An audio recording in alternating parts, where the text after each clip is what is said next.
The only thing truly honest about the Green New Deal is the admission by its proponents that it's going to be extremely expensive and disruptive. More expensive and disruptive than anything else we've ever done before. But they say that doesn't matter because the stakes are so high. It's the only way they can justify countless trillions in spending. It should make us all nervous when politicians openly admit money, your money, is not an issue of concern. When has that ever been true?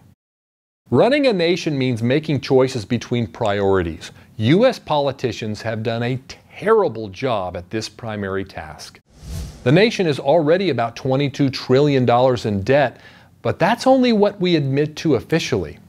When you count unfunded liabilities such as Social Security, Medicaid, Medicare, and underfunded public pensions, that number may be more than $200 trillion. Dealing with this economic time bomb is going to involve a combination of significantly scaling back entitlements and social programs, while probably also raising taxes. Rapidly throwing tens of trillions of dollars on top of that debt load is a recipe for collapsing the U.S. and world economies.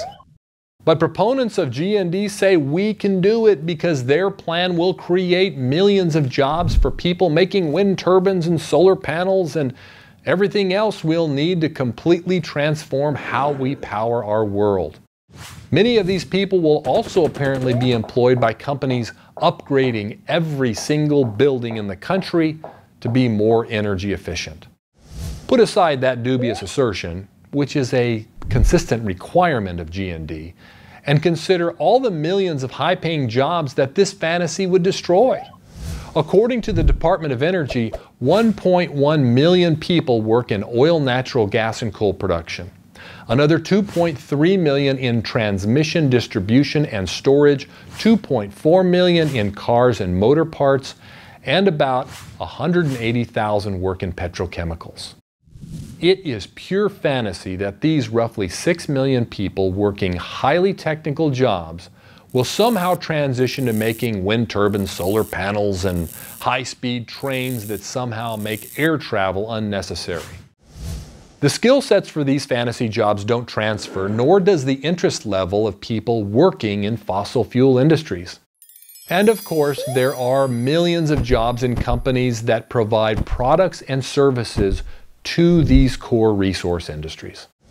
But in addition to destroying jobs in oil, natural gas, and coal, GND would wreak havoc in America's critically important manufacturing sector. Prior to the shale revolution, America was hemorrhaging manufacturing jobs that were moving overseas where labor and energy costs were cheaper. But with low-cost natural gas, those jobs began coming back, slowly.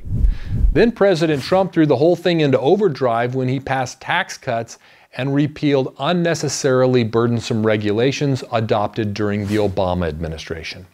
Suddenly, manufacturing jobs surged by nearly 400,000 in only 21 months.